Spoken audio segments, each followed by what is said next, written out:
Elevate your barbecue with Royal Oak Charcoal for the ultimate flavor experience. Royal Oak Charcoal gives your food the authentic barbecue flavor you love. Royal Oak making phenomenal products, the American-made charcoal they make. It brings your family together. Royal Oak is the only choice, and it's my family that chooses Royal Oak for their backyard. I love that it's American. I love that we get that flavor and the char and everything that comes with it. I have been a fan of theirs for a long time. The original red bag, that's the one brand that I've ran to. Unleash your inner Pitmaster with Royal Oak and use the charcoal trusted by barbecue pros and backyard grillers. Visit RoyalOak.com for recipes from the best Pitmasters in barbecue and to find a retailer near you. Hey everybody, welcome to another episode of the Duce Raymond Podcast. Today we have a very special guest. Mr. Richard Fergola is in the house. Rich, how you doing? What's up, Duce? How we doing?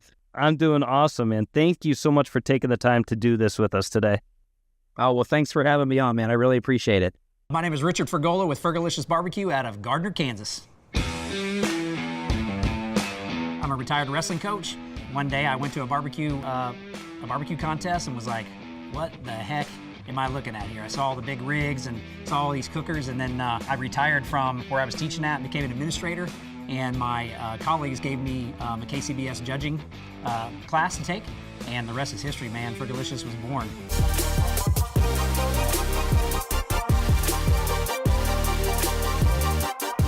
So I've been seeing all your stuff pop up on social recently. I must have liked too many of your posts, but now I can't get enough of them. You're on alert. I don't know what you're talking about, man.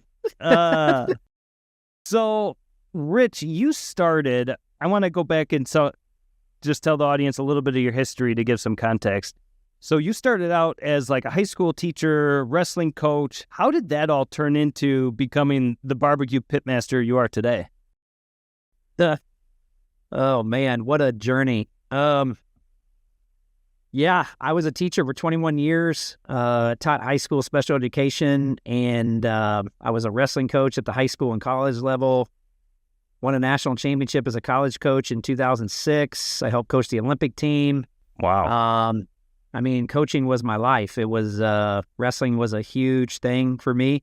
It's basically what, molded me into the person I am today. But, in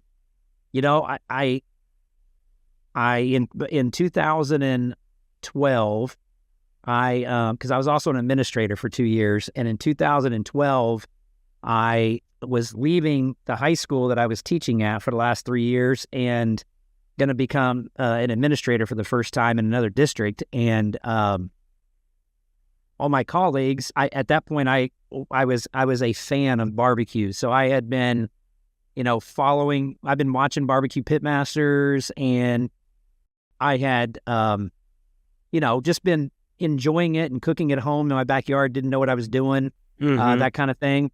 And when I was leaving to go become an administrator, my colleagues bought me a pass to take the KCBS CBJ class here in Kansas City to become a CBJ.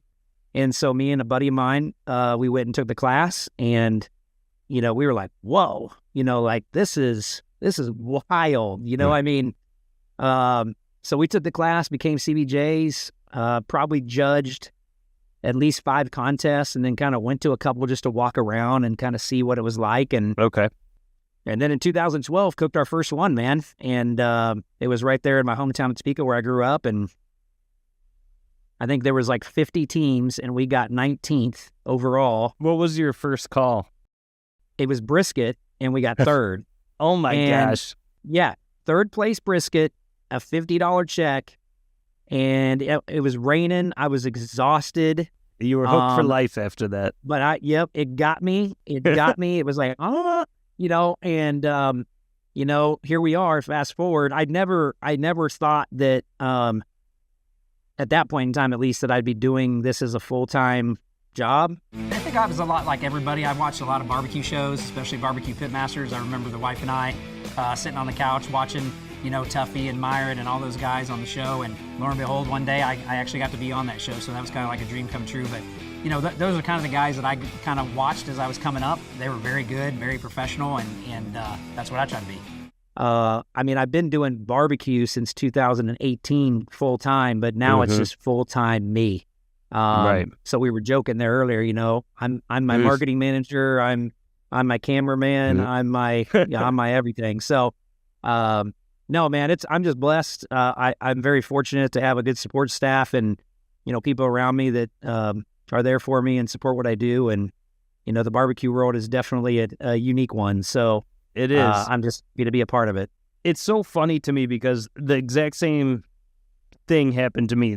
First competition, I think we got our best call was like 6th place chicken. And it's hard to put in context if you don't know, but you put all this time, all this effort, the prep, the cooking, you're up all night, and to get recognized by your peers, it doesn't matter what place it is, but when you hear your name called, there's something about it. You have to have the right personality to be involved in barbecue at that level anyways, but like, it's something that just really stuck to me. And I'm like, this is amazing. 6th place chicken, I want more, and just, yeah, it's like built in that you just want to compete and want to do more. It was such a cool experience.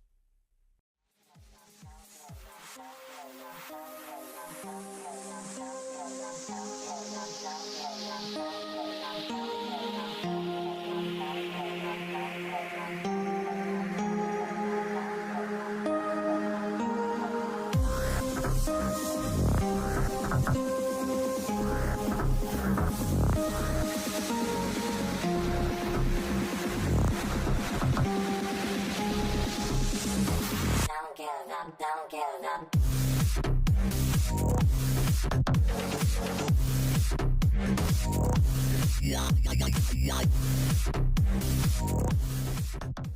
Yeah, and I get I totally get what you're saying, because I bring that up a lot of times in like my comp classes or any class that I'm teaching, because I get asked a lot of different questions. But I mean, there was something about that, I'll never forget it. It was the first comp. It was in my hometown. It was raining. It was October, so it was cold. We had 2 different cookers going. We had 3 pop-up tents, water's coming down. We're drinking beer.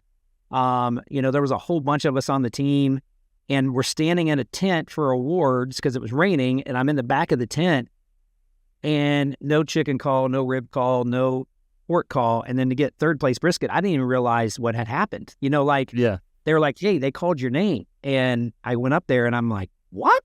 Like, I didn't even, and there's no way that brisket was good. I mean, you know what I mean? But you're exactly right. And now fast forward to 250 contests later. Wow. I still feel the same way. Yeah, you know that's what I mean? amazing.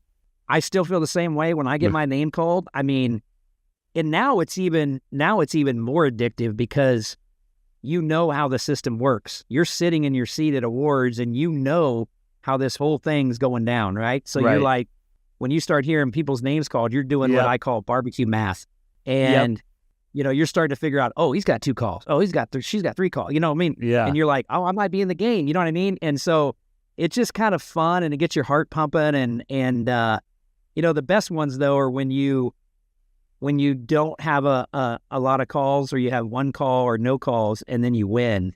And because you got 11th and everything or something. Yeah. Because I GC'd a contest one time here in Kansas City with 1 call, and it was a 1st place 180 brisket.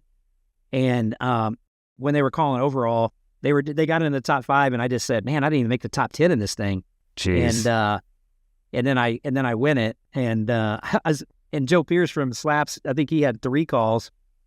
And I was like, oh, he won this. You know what I mean?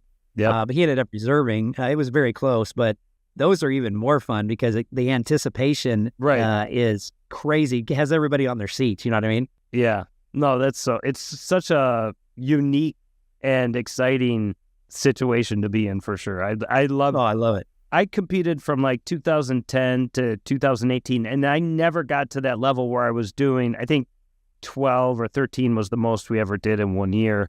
It just, with time restraints with the business and the family and everything like that, but I enjoyed every minute of it. I mean, even to the prep work, I enjoyed doing the prep work and taking my time and doing it right, and then, getting out there and setting up. And the thing that really got me hooked to competition was the camaraderie of all the people, and just hanging out and talking barbecue and talking smack and giving people a hard time. And all that was just so cool. 100%. 100%. I mean, over all those years of cooking, we developed a good luck shot at 922 on Saturday mornings. We actually got the idea from another team in Minnesota back.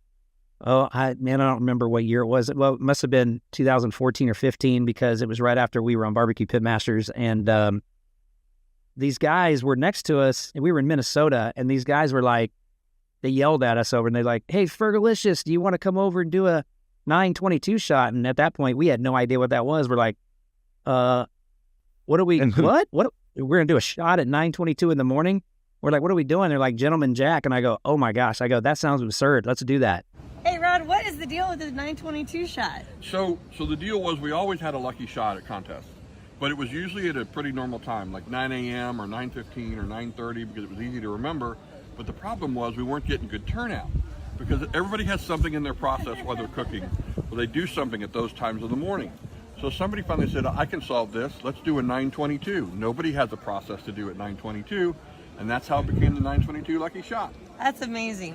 Cheers! Cheers to the last team that will be called. I guess that's us then.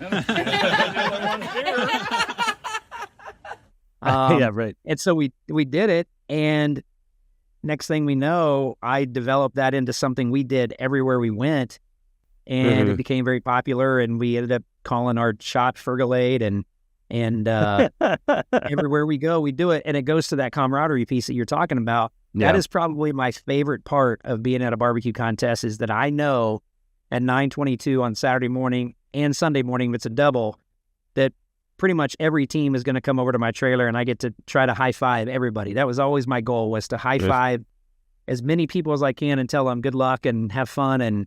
But it goes by so fast. That part goes by so fast, and then you're right back to business again. You know what I mean? So it's but I've enjoyed. I can't even think about how many of those we've done. So First up, Richard Fergola of Fergolicious BBQ from Gardner, Kansas. Now, I know a guy that's a former wrestling coach. He's gonna have his game face on the entire competition. He's also a KCBS certified judge, so you know he knows how to put the right meat in the box. My name is Richard Fergola. We've been competing in barbecue for 2 years now. As KCBS judges ourselves, we sit at that table and know what to look for. Our very first contest that we ever competed in, we finished third in brisket. Being a former wrestling coach, it's all about repetition, and you're gonna get better the more you do it. All we do is we just keep trying to cook as much as we can and get better and better and better with our cooks. And I approach barbecue that way. I'll come in and bring my A game expecting to win. Right there, perfect bite. We have never cooked a prime rib roast, but We're used to cooking brisket. So we're just gonna attack this thing like a brisket. But our game plan is that we're gonna try to give the judges several options. We wanna carve up some loin meat, some flat meat, and the rest we're gonna leave whole and try to give those guys that bone-in prime rib roast. Beef injection here. and we're gonna use our normal beef injection that we use for brisket. It's a commercial injection that has phosphates to add moisture to the meat. We add some beef broth to it just to pump up the beef flavoring. All right, so we're gonna put a little bit of our beef rub on here. This is a commercial rub. It's gonna have some salt, sugar, cumin, garlic, and onion. And that is a real strong Kansas City barbecue flavor. I'm gonna turn in the best prime rib roast that those judges have ever had. Putting that on at about 250 degrees. Looking for an internal tip of about 140. Putting this beef loin on. This is gonna be like our beef flat, similar to our brisket flat, which we're very familiar with in Kansas City. Looks delicious. So we're gonna pull this loin out, and man, does it look good. It's got a great color. It's got some good feel to it. The beef loin is at our target temperature, 135 degrees. So we're gonna add a little bit of the rub in here that we put on the loin, just to add a little bit more flavor. That last pop that the judges are gonna love. We're gonna wrap it to keep hot and put it in our hot hold until it's time to turn in. Now I turn my focus to our prime rib roast. We want to take it out of the cooker because it's been on the pits for 3 hours. It feels wonderful. I'm gonna add a little bit more rub to make it pop out to the judges. That sweet heat rub is a real Kansas City barbecue flavor. Wrap it and put it in our hot hold. Now we're gonna check this flat. Our target temp of this prime rib flat is 135 degrees. We're seeing these that are about 140 degrees. I'd actually like to take these out. I'm not sure why they cook so quickly. We're gonna wrap that, let it rest so they can steam, get some more moisture. We're just trying to get it tender and juicy.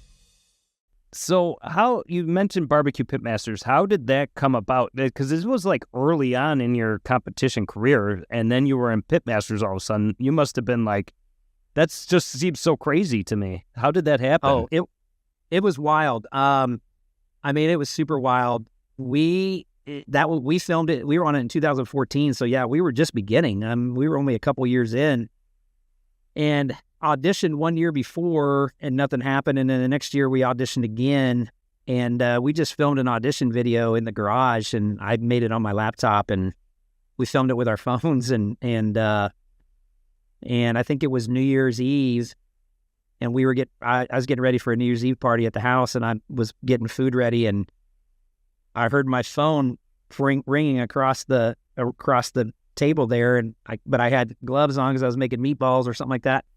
And I went over to look, and I saw it was a New York phone number, but I couldn't answer it. So I just said, "Oh, they'll leave a message if it's important." Sure enough, it was their casting director, and they're like, "Hey, wow. We'd like to welcome you to season 5 of BBQ Pitmasters, and give me a call back for all the details." And so I called him back, and I said, "This isn't a joke, right?" And he's like, "Nope," and explained everything. And we, next thing I know, we were in Tampa in that January filming, and then it debuted in April. So who were the other teams that were with you that year? On our episode, it was this is another crazy thing about this barbecue world. So our episode was Slaps and Sugar Fire, and wow. we had to go to a production meeting in a hotel lobby in Tampa. We were the first ones there, and we're sitting in the lobby, and then all of a sudden we see Joe and Mike Pierce walk in, but we didn't know who they were at the time because they didn't have a restaurant. They didn't, they were just competing like we were. And they walk in, and so we all introduce each other, and then Sugar Fire walks in, Mike Johnson and Casey, and these guys were a riot. And oh my God, we all instantly hit it off big time, and we already knew that when we went in to film the episode that it was going to be a blast because we were already creating banter and razzing each other, and for sure, it was an amazing experience, and most certainly was probably the ultimate catalyst for my entire barbecue career. I mean, yeah, that's what I was going to ask. That really helped kind of like put you on the right track to get more recognition and like move forward in the barbecue field. Oh yeah, because when we found out we were going on, we had one of my former college wrestlers is a graphic artist and had created a logo for Fergolicious, and we were going to go with that. And then when we found out we were going to be on national television, I go, if we're going to go on national television, we need to be certain that this is what we want. And if it's not, we need to get something developed right now because everybody in the world is going to see this. And we need to put a different logo. And that's how we came up with the first Fergolicious logo. And that's so cool. We had shirts made real fast and went down to Tampa, and it was crazy. So yeah, no, that's awesome. Hey, I'm Mike. And I'm Casey. And we are Sugar Fire Barbecue. I got to meet Mike Johnson when we were down there for the Royal Oak Ambassadors for the first time, and I always kind of really admired him because he had the chef background and had restaurants and did some barbecue competitions, so it was really cool getting to meet him. And boy, that guy knows how to party. Mike Johnson has done some barbecue competitions. He's a chef at heart, right? And that dude slays ancillary categories at places like May, Smoke Slam, the American Royal. Like when it comes to the ancillary categories, you want that dude on your team, right? Because he kills that. So the first time we ever cooked the Royal was Sugar Fire wanted to cook the Royal for the first time, so they asked us to team up with them, and that was the year that it was at Arrowhead, and we cooked under the Sugar Fire name, but Fergolicious, we kind of all did it together, but we had been doing a lot more KCBS and just kind of understood that game a little bit better. But right, I love that dude to death. He's one of my best friends. I just ate at one of his restaurants yesterday in St. Louis. Oh, and, nice. Yeah, he's the man. We're at the American Royal World Series of Barbecue, the world's largest barbecue contest, with 505 teams here this year. I like to say we're the NFL of competition barbecue. So the Kansas City Barbecue Society is a nonprofit organization with over 16,000 members. Our certified barbecue judges are volunteers, but they're also very passionate about barbecue. My name is Mary Ellen Winter. I am a J-Cup Master Certified Barbecue Judge. I've been judging since 2017. So I'm a Master Certified Barbecue Judge. That means you've judged 30 contests, volunteered at least one, and you've also cooked with a team, so you can experience that. And then you take a test, and you're now a Master Barbecue Judge. So it's 9 a.m. The first thing we do when we get here from the parking lot is go in and check in with the American Royal representatives and tell them that we're here and ready to judge. And then we get in line to get into the tent at 10 o'clock. And then once we get into the tent at 10 o'clock, they're going to give us our assignments, whether or not we're eating food or whether or not we're being a table captain. We're just getting people settled in at the table right now. Judge 1, 2, 3, 4, 5, and 6. When KCBS trains judges, we give them some framework on how to judge. We judge on appearance, taste, and tenderness. The way the judges score barbecue is from 9 to 5, and then there's a 2 if it's inedible, and then there's 1 as a disqualification. They're gonna have 4 meat categories, and it's pork ribs, pork shoulders, beef brisket, and chicken. This weekend, I'm shooting for all 9s. It's all about perfection.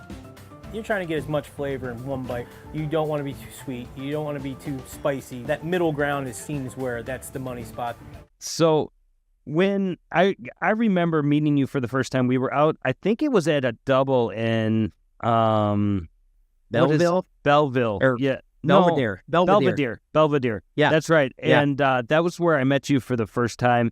And I just remember, it was like there was a ton of teams. I can't remember how many, but there was a lot of teams there, and there was inexperienced teams and there was really good teams, but it was really cool. And you gave me some of your rub, and it was just you were like a little bit starstruck because you're like, hey, we saw him on TV, so that was really cool. No. That was a fun contest. I had my youngest son with me. He traveled with me for that weekend, and yeah, we had a good time. Yeah, it was good. I can't remember if we got any action that day or not. I think I finished 10th overall one day and 7th overall the other day, and I took home the overall brisket because I took 3rd in brisket both days. Yeah. That's what I remember. That was like a big deal, how they like combined scores for the two. Yeah, that was really a cool contest. Is that not there? It doesn't exist anymore. I don't think so. There's so many of them dropped off. So I'm heading out to Kansas City. I signed up for a KCBS competition. You are going to go cook a barbecue competition.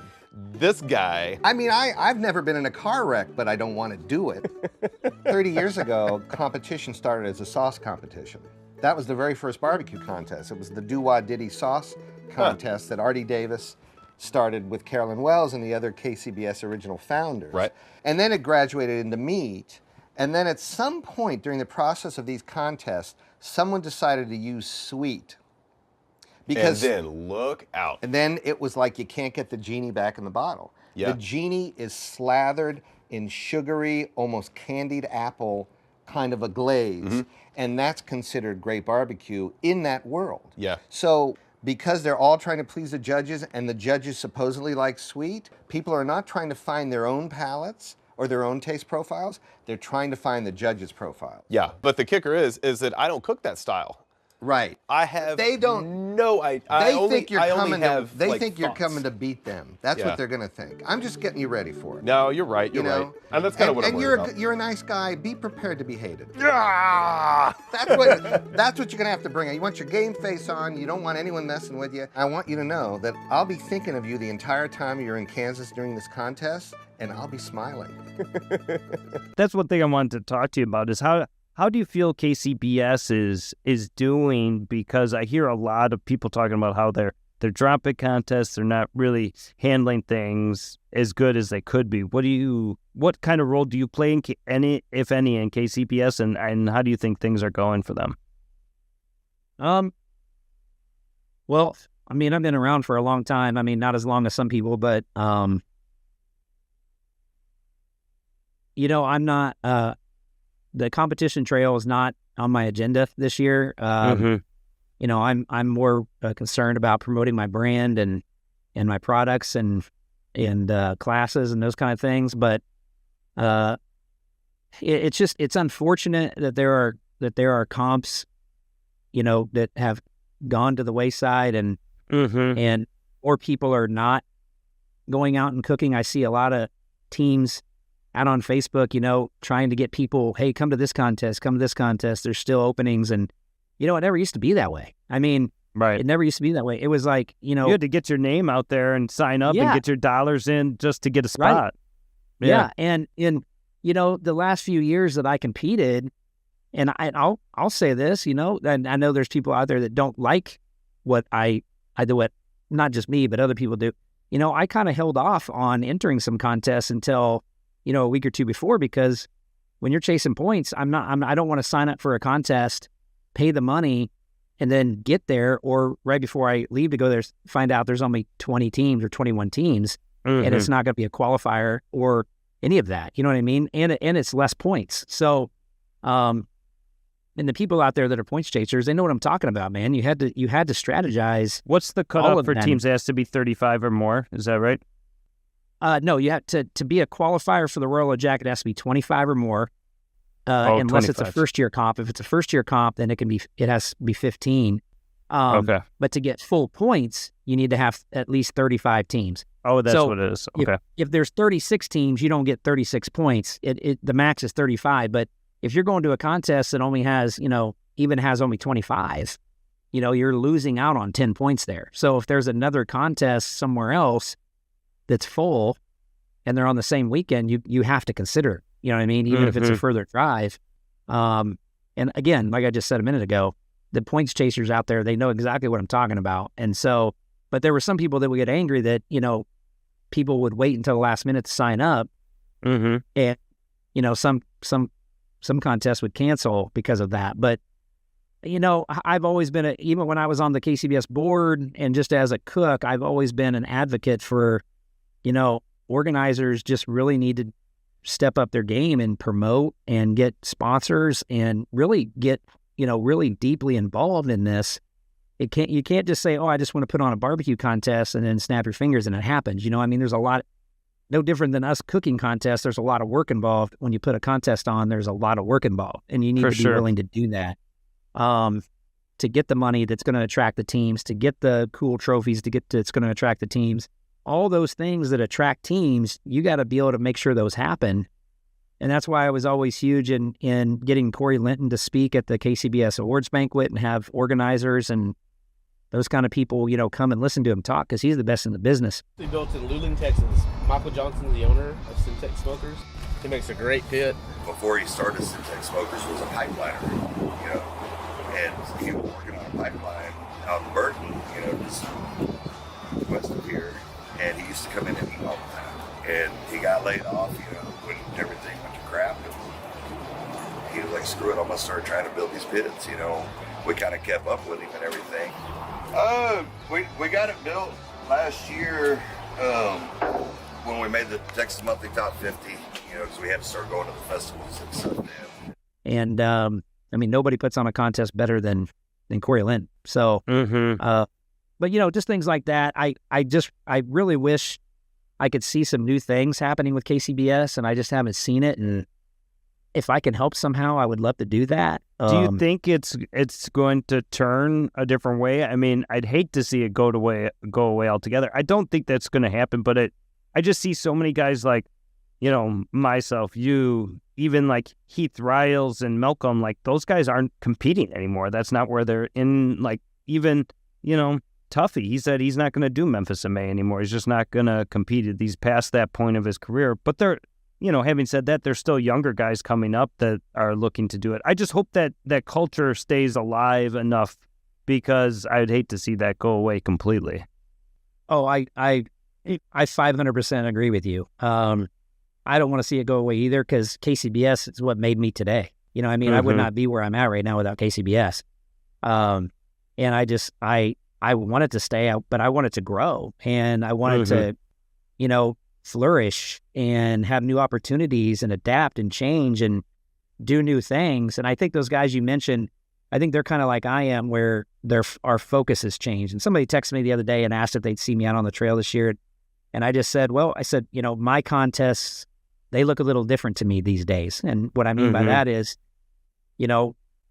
me competing is me going to do an event or, to promote my products and the business side of what this is. and I'll compete this year. I did Smoke Slam. You know, we got third in whole hog there, and I'm going to be in Australia in 2 weeks, and I'm going to do a double world championship there and teach a class, and I get to do a KCBS in Canada in August. I'll teach a class there and then do a KCBS contest there. Nice. The Royal Oak Invitational. If you grill it, they will come. If you grill it, they will come.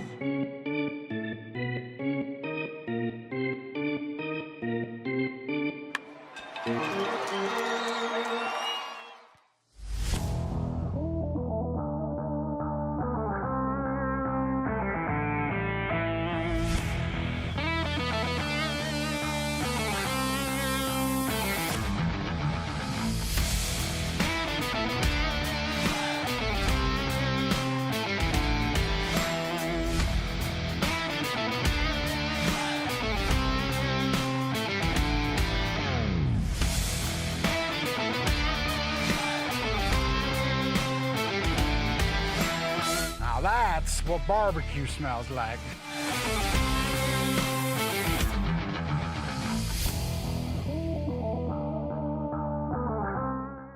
What are you doing for the Royal Oak Invitational? I was just talking to Craig yesterday and trying to figure out if I could bring a team down there, and he said yes, but then he said you got to talk to Ferg, and some of those guys are thinking about putting a team together. So what are you guys thinking about doing down there? So it sounds like your show is going to get the exclusive drop on this. Okay. Because we are doing an ambassador team, and right now our team is myself, Keith Riles, oh my gosh, and Megan Day. No way. So we need a fourth if you want to be the fourth. And Duce Raymond. That's amazing. Oh Yeah. my God. Yeah, so we can each do a meat. Yeah. Heath is going to do ribs. I'm going to do brisket, and then we had chicken and pork. I can't remember which one Megan said she was going to do, but whichever. I'm the low man. I'm the newbie on the team, so that's good. I'll do whatever. I'll wash the dishes. So we just thought that'd be fun. To still do the competition, but not have to, lug all of our stuff down there, and because they have cookers there, and we just thought it'd be fun to collab and do that together. And hell yeah, I was telling Craig, it's like I need something to do when I'm down there, and a lot of guys hang out and drink and party and stuff like that. I did all that. I did too much of that when I was younger, so I don't drink anymore. So I'm like, if I don't have something to do, I'm just going to be antsy and walking around, so I need something to focus on. So this is perfect. Yeah, well, I went this last year, and I didn't compete this last year for the first time, and it was weird. It was like, yeah, right? It was weird. And I'm not used to that. And so I was the same way. But we ended up doing some cooking for some executives on the rooftop there at the office. Yeah. And then I just, walked around to a bunch of the, teams that are all, I know and everybody there. We can still do that too. Like if they want us to do. We can still do that. Yeah. Yeah. We can still do that. And the nice thing is that if each one of us are only doing one meat, all I got to do is trim and prep my brisket, and I'm ready to go. Yeah. So, I think it'll be fun if the four of us do that together. It'd be a good time, and we'll be team ambassador, and hopefully we hear that name called 5 times that day. The very last too. Yeah. I love it. That's amazing. No, I love that. Thank you for the invite. That's so cool.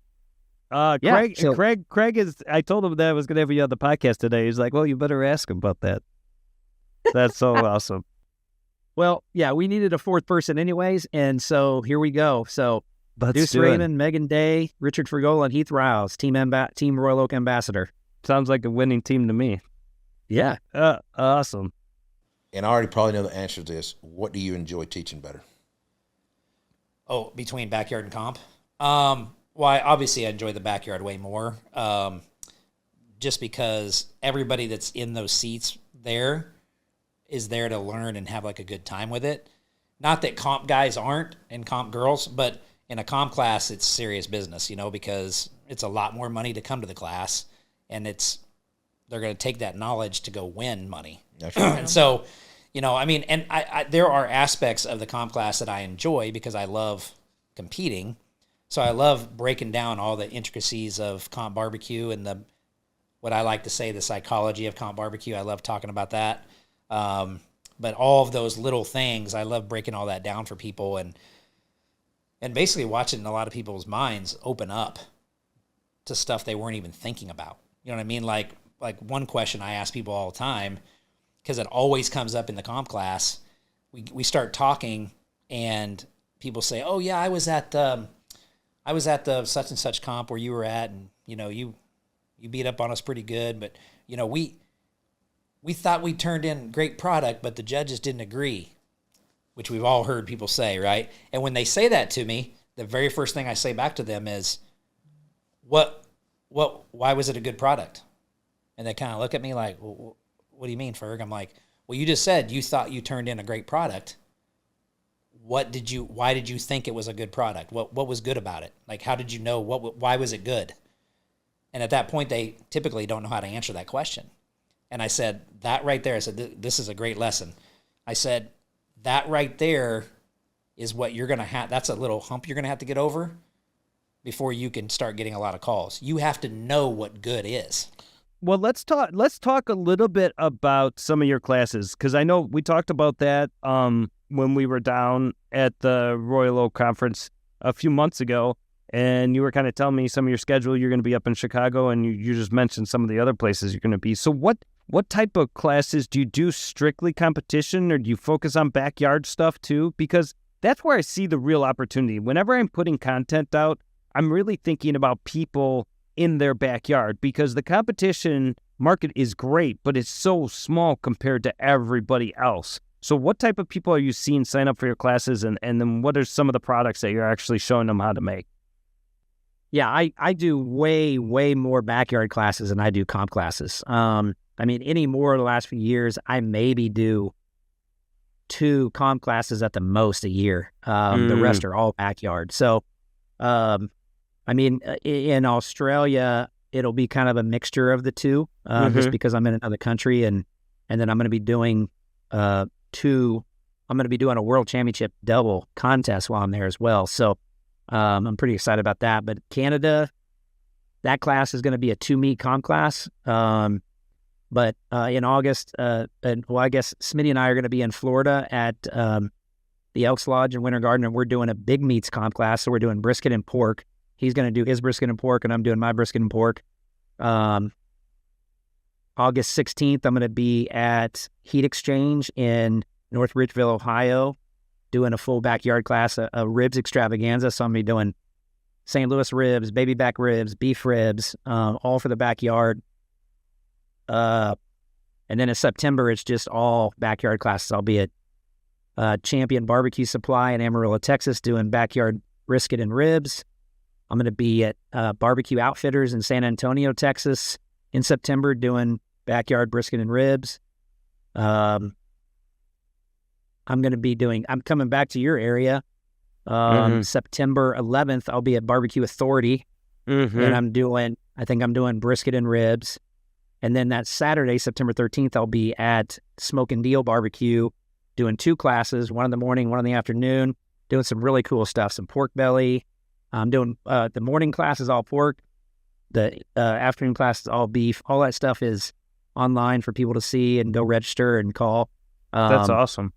So I've got that scheduled all the way through September. I don't know what I'm doing in October yet, but yeah, I love the backyard classes. They're so much fun. The comp classes are so much more serious. Heath Rouse, I was in Mississippi last week filming his podcast. He just dropped it today, and we were actually talking about this very same thing.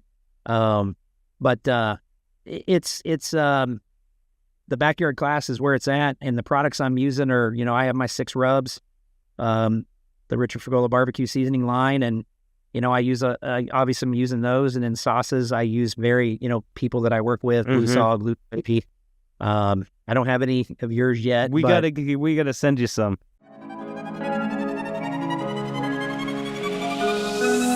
Hey everybody, Richard Fergola here from Fergolicious BBQ Competition Team, and I am here to tell you about the new rebrand of my seasonings. Everybody always has known my seasonings as Fergolicious BBQ. We've gone through a rebrand, and now under the name Richard Fergola Barbecue Seasonings. Same great seasonings, but new names and new look. So let's kind of go through each one of these rubs from when they began, all right? So we're gonna start right here. This rub right now is now known as All Purpose. Used to be called Original, or used to be called the Love Rub. The next one is our Sweet Rub. Used to be called Sweet Sweet Love or Sweet Love, is now just called Sweet Rub. The next one is our, what used to be called the Red Hot Love. It is now called Honey Habanero. So the same great sweet front with the little kick on the back. The next up in the lineup is what we used to call SPG, is now called Buttery Garlic. This is a rub that's salt, pepper, garlic, butter, and some citrus notes. Next in the lineup is what we call the American Pie. Now it's just simply called Apple Cherry Rub, exactly what it is. The final in the lineup here is what we used to call Smoke Show, now just called Butter Pecan. All the same great flavors, a facelift, new names, better for you guys. Whether you're cooking for the American Royal World Championship or cooking in your backyard, right here is the new Richard Fergola barbecue seasonings. You can get them at any of your barbecue stores, Shields, Ace, wherever you can find your barbecue rubs, but make sure you get this lineup right here.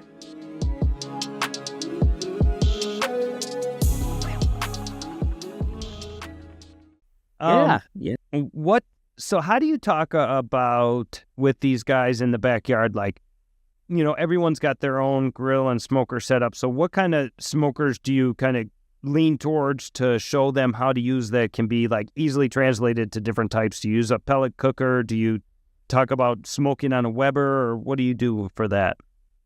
I think it depends. It first depends on where I'm at when I'm doing the class, and what they have available there. I am a Yoder ambassador, so I work when it comes to pellet grills, I work exclusively with Yoder. Hey everybody, Richard Fergola here from Proud Souls Barbecue and Provisions, and today we're bringing you another product review on our YouTube channel. It's another American-made product, the Yoder Loaded Wichita. Okay, so let's get into this smoker. This is what we call a traditional offset smoker. So we've got our firebox over here with our cooking chamber here. Again, this is an American-made product. This is a Kansas-made product with Yoder. We are the first and only Yoder dealer in the Kansas City area, but we carry them in all 4 of our locations. But they also make charcoal grills, so I do work on that as well. I do cook on Gateway drum smokers as well. You know, so if it's a kettle, whatever it is, I work on it. So it just depends on what we kind of put together for the class with, you know, whoever owns the store or where I'm at. You know, we kind of develop a topic of what we want to hit and how we want to do it. And, you know, the pellet grill is the most popular thing on the planet right now. So most of the time I'm cooking something on pellet and teaching people how to, you know, do everything you can possibly do on a pellet. I think it's such a great entry for people that aren't a pitmaster, don't have experience, you know, cooking and smoking. The pellet smoker is amazing, and I have the new Weber Searwood in the backyard, and that's the first pellet cooker I've actually had at my house. I've used them here and there, Traegers and Green Mountains and stuff like that. But, I mean, it's just such a good piece of equipment to use. It's so easy, you know, for someone that has a normal job, they're busy, they're in and out, to be able to set it, and it just does what it's supposed to do. I think it's such a great, you know, entry into barbecue for most people at their house. Absolutely. And that's what I say about the Yoder, like the Yoder 640. This is not your typical pellet grill. No longer is a pellet grill just an oven. Yoder smokers introduced direct grilling to the pellet industry nearly 10 years ago. That legacy continues with the all-new YS640S. The YS640S features a new control system which was built from the ground up, using a powerful microprocessor that can control every aspect of your cook. The adaptive control system offers even better temperature control, built-in food monitoring, and wireless connections that allow full control over your grill from virtually anywhere using Fireboard's cloud connectivity system. The new ceramic igniter is not only faster and more consistent light to light, but carries an amazing 3-year warranty. Don't stress about your Yoder starting up when you need it. With the push of a button, you'll be ready to cook an amazing meal. Rest easy knowing that not only can you monitor the internal temperature of your food, but also fully control the temperature of the pit remotely through the cloud. Set your grill to hold food when it's done. Save recipes on the cloud system for future cooks. This Wi-Fi is game-changing. Whether you're whipping up a quick meal on a weeknight or slow smoking for a weekend barbecue, the YS640S will produce the best tasting food you've ever cooked in your backyard. Celebrate your evenings with a backyard feast that friends and family will never forget. Yoder Smokers, the world's most versatile grill, just got better. I mean, I can do whatever I want on this thing. I can sear a steak over open fire. I can cook a low and slow brisket. I can cook ribs. I can bake a cake. That's awesome. I can cook a world championship, or I can just cook on a Saturday for a Chiefs game. You know what I mean? It's I can do whatever I want, and I can add smoke flavor to it. And it's a very it's just super easy to use. That's so cool. What type of smoker you buy depends on how much time you have and how you really think about barbecue. Are you looking for the easiest method of barbecue? In that case, the pellet cooker is a no-brainer. There's a number of great pellet smokers on the market. You pretty much have to load the pellets, set the temperature, and then put your meat on and walk away, and understanding some of the times and the temperatures that you're looking for the meat to hit. But if you're interested and really want to get that authentic understanding and feel of barbecue, the most traditional option is that offset smoker. This is probably the most amount of kind of learning that you're going to need if you're just getting into the smoking world, and the range from a dollar perspective is the widest. I mean, you could probably get $600, $700, $800 into a small Brinkman style offset smoker, but you could spend up to $20,000 plus if you wanted to get fancy with an offset. Now there's everything in between that gives you some assistance, like the drum smoker. There's less involved there. The cost is, about $1,000. Once you learn it, you can get it dialed in, and you can cook slow and low, or you can cook hot and fast on it. It really depends on, how much you want to spend, and then how much time you want to spend really understanding the smoking process.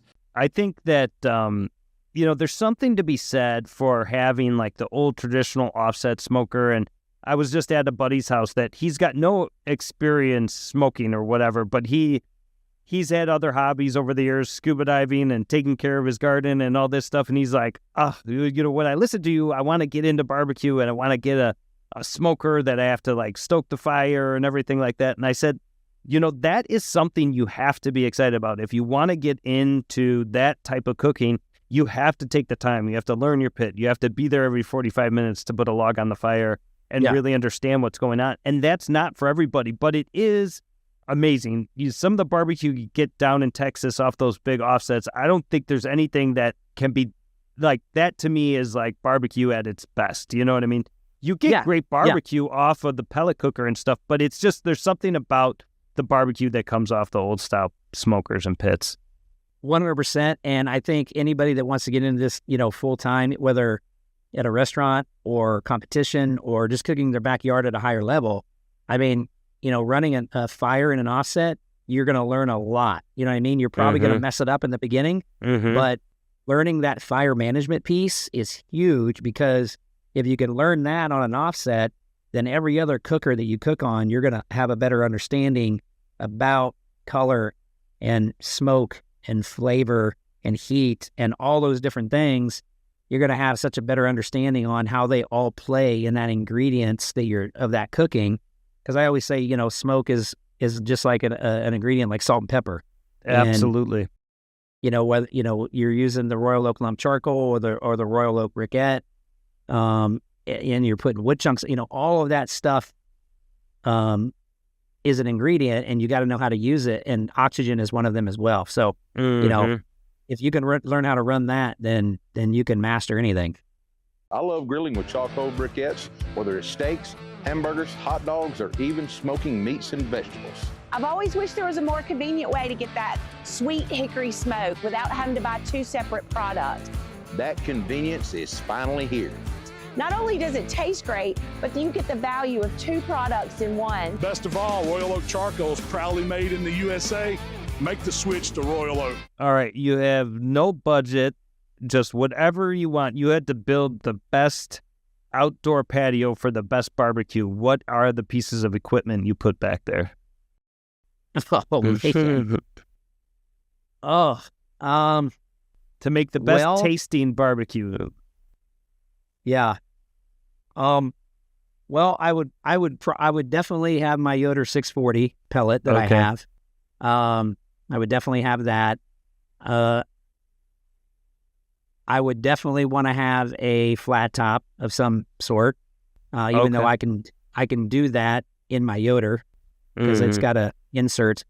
And then I would like to have, and I do have a charcoal, a flat top charcoal Yoder, which I can do. I can treat it like an offset if I want. Gateway drum smokers. I got a pizza oven for the Yoder, so I can do the pizzas in there. I can do a lot on the Yoder. Yeah. I think it would be nice to have a traditional offset back there as well. And I did have that as a Yoder. I had the Frontiersman offset stick burner because Yoder makes some killer offsets as well. So I think that's what I would want in my outdoor kitchen, probably a fridge. To keep certain things cold. Soda pop and water. Yeah, orange juice. I don't know. Yeah. That's awesome. If it was Mike Johnson's fridge, it'd probably have White Claws. Yeah. He probably has, he reminds me of this, that went to this one, doing a catering job. There was just a pool and just like spare no expense type of gazebo with grills and refrigerators. I pulled out like a drawer refrigerator and they had this giant Skull vodka, just like, I was like, oh my God. It's like, oh, did they put that there for me? That's too nice. Oh, yeah, there you go. Oh, that was so nice of them. Yeah. Oh, Yeah. man. Hey everybody, Richard Fergola here from Proud Souls Barbecue and Provisions. And with cold weather and football approaching, we've got a great recipe for you today. We're gonna do some chili and cinnamon rolls on the Yoder smoker. Let's check it out. All right, I don't know about you all, but when cold weather and football comes around, I crave chili and cinnamon rolls. Yes, I said chili and cinnamon rolls. I don't know about anybody else, but when I was growing up in elementary school, middle school, and high school, if they ever served chili in the lunchroom, they always had a cinnamon roll. So that's how I do chili. And that's what we're gonna do today, is we're gonna do some chili and cinnamon rolls. Now this is gonna be Mama Ferg, my mother's, her recipe with a little bit of spin on it, my own spin. And so what we're gonna do is we're gonna get all the ingredients into the basket here, and then we're gonna brown some ground beef that's gonna mix back in here, but let's talk about what's in this chili right now. So what we're gonna do is we're gonna start out with 2 cans of stewed tomatoes. We're gonna do 2 cans of that. Now eventually these are bigger chunks of tomato, and they'll kind of break down, and we'll break them up as we're cooking. But we're gonna get those tomatoes in there and get that all mixed up. And then we're gonna come in with 1 can of red beans and 1 can of dark red kidney beans. We're gonna kind of get that mixed in there. Where they're gonna come in with Malcolm's Bonafide chili seasoning, and we're basically gonna use a cap, which is 1/4 of a cup. If you wanna go a little heavier, by all means do it. And we're gonna mix that in like that.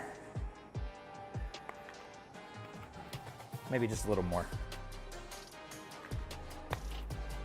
And then you always have to have some ketchup. We're gonna mix in a little ketchup with this.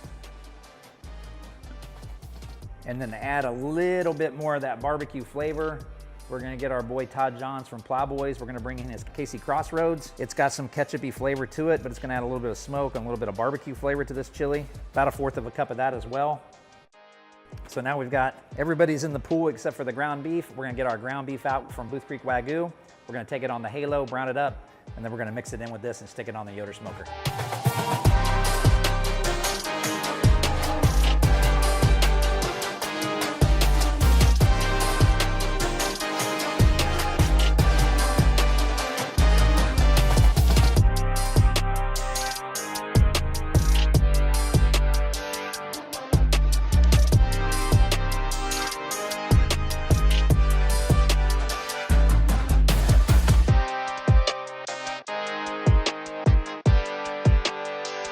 So what do you think about social media, and how do you try to use that to, get your brand out there? Is it something you focus on? Is it something that's challenging for you? Is it something that you want to do more of, or do you not need it to keep things going the way that they're going? Oh, I think it's huge. I mean, it's 75-80% of this game. That's what I believe anyways. Yeah. I try to post at least 3 times a day with content. on my Instagram, my Facebook, TikTok. I'm starting to revamp my YouTube channel.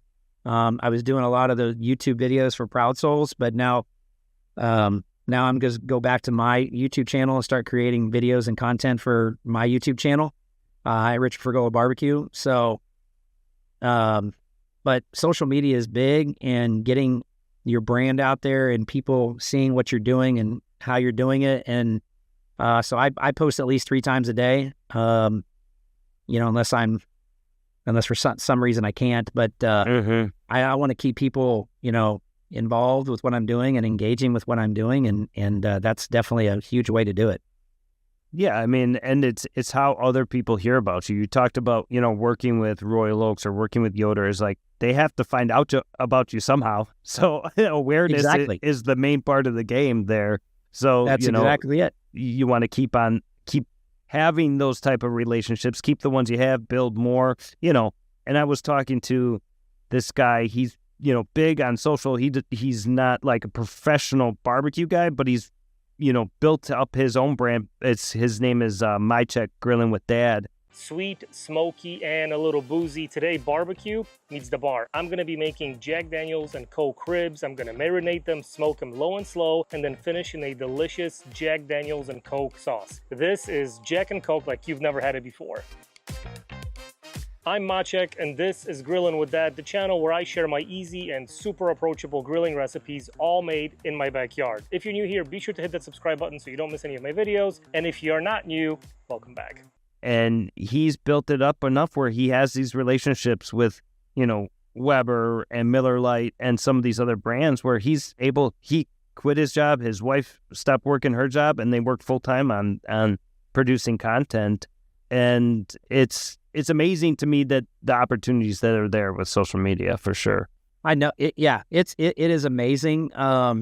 It's simply amazing. I mean, but with all the technology that we have and the thirst for knowledge in the world of barbecue, because barbecue, every year I say this, that barbecue is as big as it's ever been, and it keeps happening every year. It just gets bigger and bigger and bigger, and getting more people involved. And to be honest with you, that's one of the things I'm here to do, is to get more people involved in it and cooking in their backyard. And hopefully they're doing it with Richard Fergola barbecue seasonings and Royal Oak charcoal, and and we're good to go, man. Yeah, no, very cool. What is it like for you? So this is your full-time job, building your brand, teaching classes and everything like that. What's the travel and the schedule like? Does that ever get too crazy for you? How do you, my question was about, like, how do you take care of yourself when you're all over the place and everything? Do you, set aside, I never travel on Monday, or, how do you work on making sure that Richard is doing what he wants to do and not just running around ragged all over the place? It always is crazy, always. So like my last week, Monday and Tuesday, I was in Mississippi at Heath Rouse's house filming, and I drove there. So 8 hours down, 8 hours back. I was there Monday. I got there Monday. We filmed a podcast Monday, filmed 3 videos on Tuesday. I drove back home. Yeah.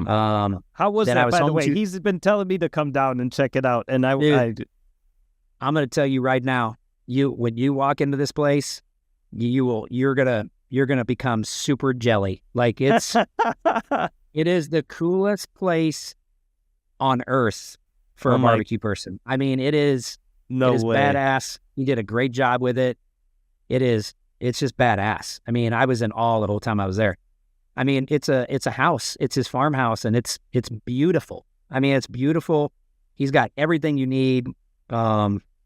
Yeah, it's awesome. So if you get a chance to go down there, I know he's talking about doing something with all of us Royal Oak ambassadors there. So that may be, you think, but it was legit. But I went down there Monday, Tuesday. I was home Wednesday, Thursday. And then I left Friday morning and drove up by you. I was in Hobart, Indiana. And I was there for an Ace Hardware event. And I was there Friday, Saturday, drove home Saturday night.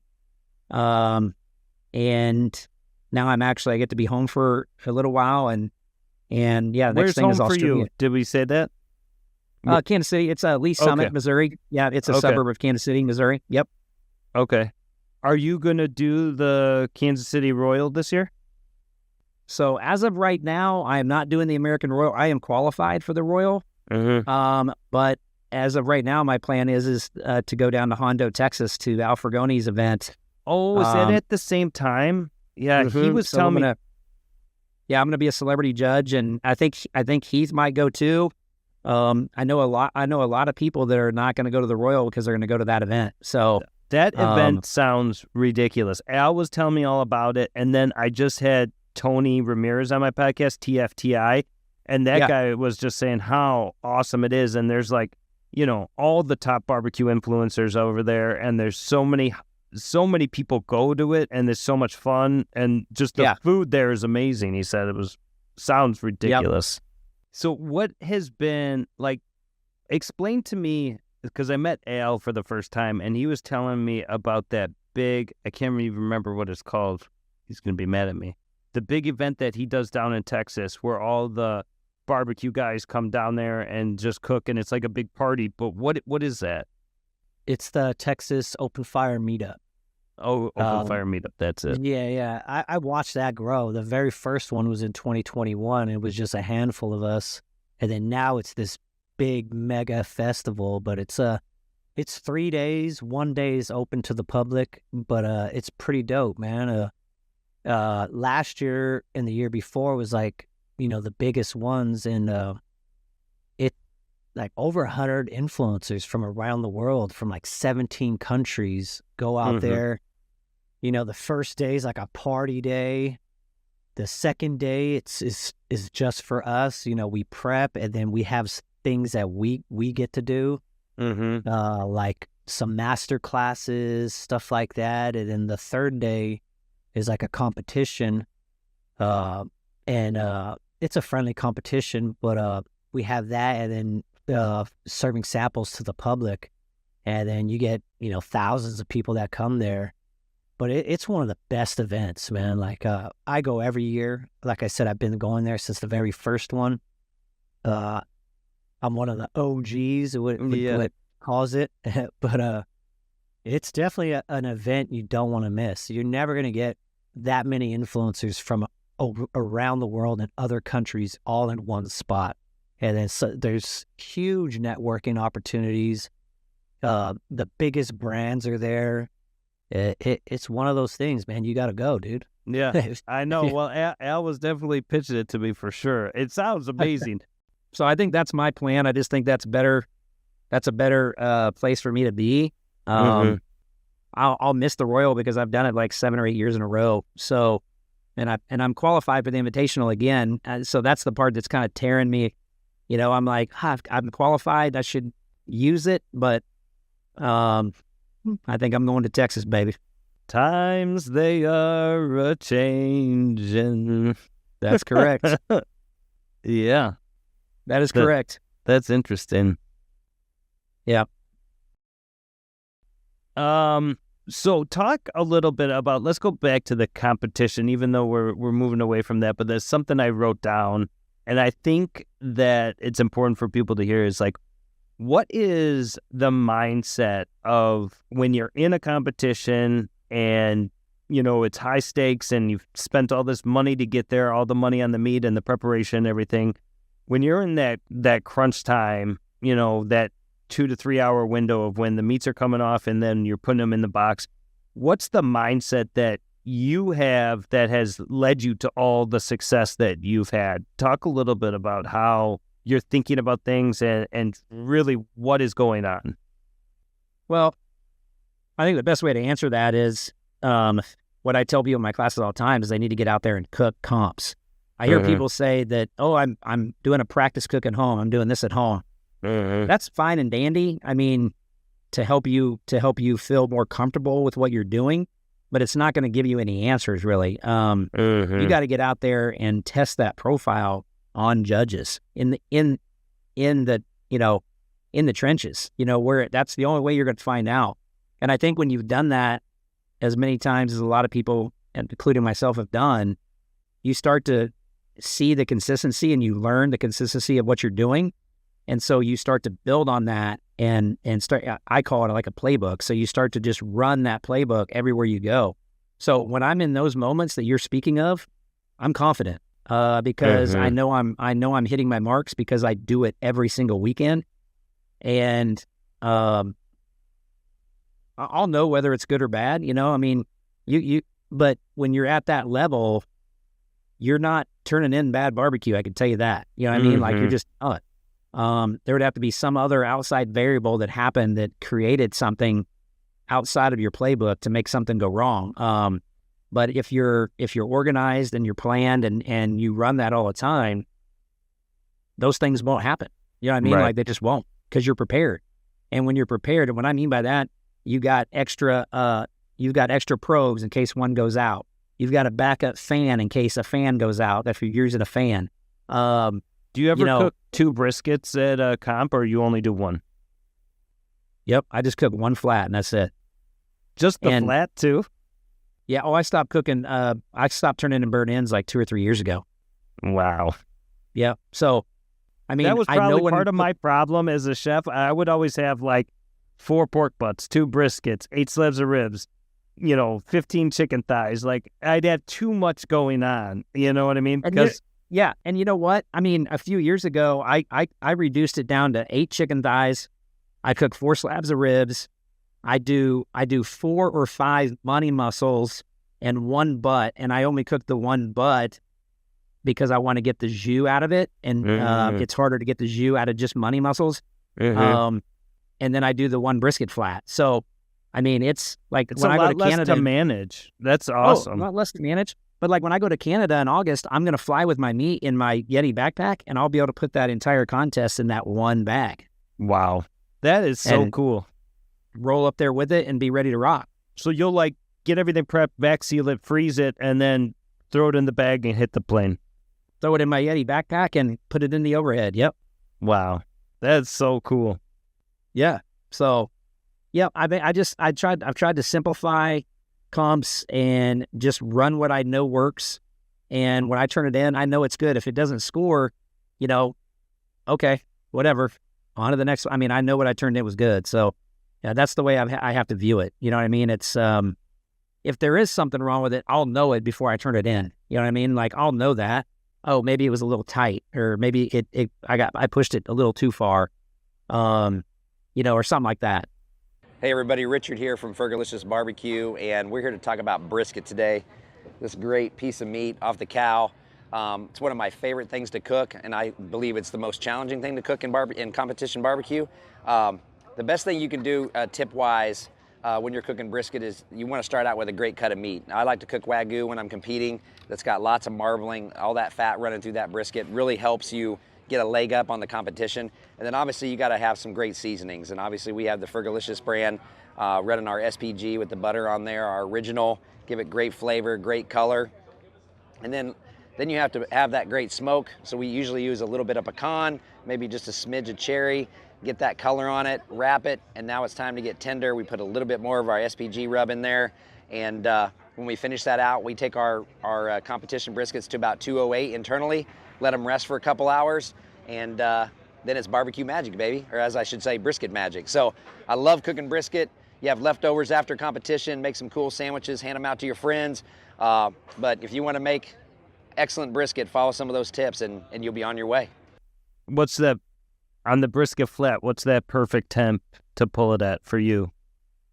I cook the Snickerer Farms Golds, and I get the biggest ones I can get. So I cook like the 26, 27, 28 pounders. And that sweet spot is 209. And is that cooked semi-hot and fast, or is that low and slow? That was cooking at 275 degrees. Nice. Yep. I was going to ask you, so that's your go-to, the Snickerer Farms Gold. That's my favorite brisket to cook as well. They're the best. Yeah. Yep. Awesome. Sweet. Yes, sir. So what are you cooking this weekend for 4th of July? Hamburgers and hot dogs. There you go. Yeah. We're going to the lake, so we're going to go down there and keep it simple, man. But when we were down the lake last year, I did some Snickerer Farms Wagyu hot dogs. And they were really good. And but yeah, we just try to keep it simple because we like to get out on the jet skis and get out on the water and enjoy the outdoors. That's awesome. I have to show up for for my in-laws. So barbecue was always like a thing on 4th of July for us. When my dad was around, we would go up by the lake, and he would cook ribs. We went up to Minocqua, Wisconsin every year, and with the same group of families. And he would always take the big Weber, the King Ranch, so like the jumbo Weber grills. Yep. And then he would do the ribs on their offset. So he'd have charcoal on either side, the ribs down the middle, and 3 hours later, they were done. Spread out the coals, then brush the Sweet Baby Rays on there, both sides, so they were nice and bubbly. And that charcoal flavor on those ribs is just amazing. Every time I cook ribs like that, it brings me back to my childhood. I absolutely love it. So it's 4th of July now.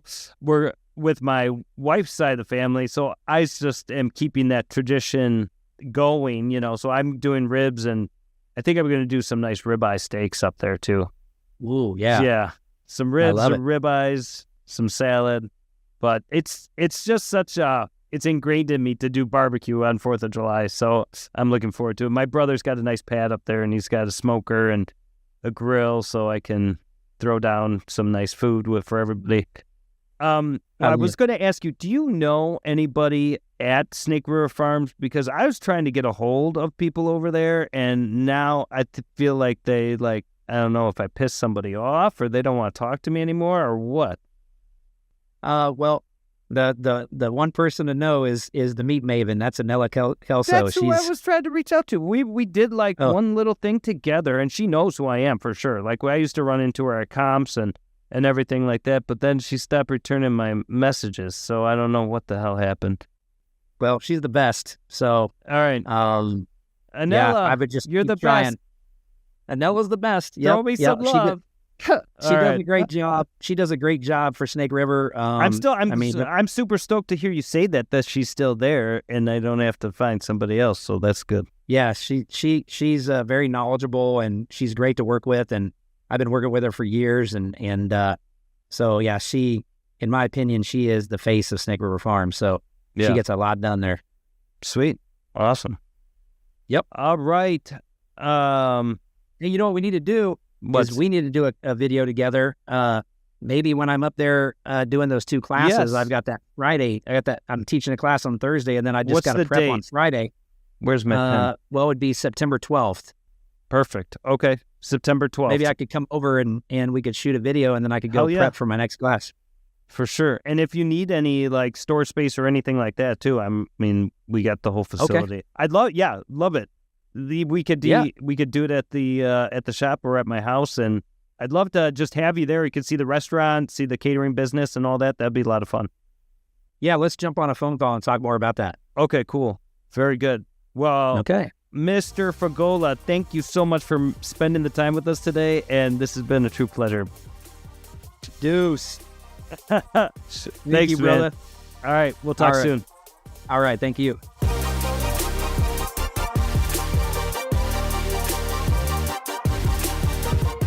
Hey everybody, welcome to another episode of the Duce Raymond Podcast. Today we have a very special guest, Mr.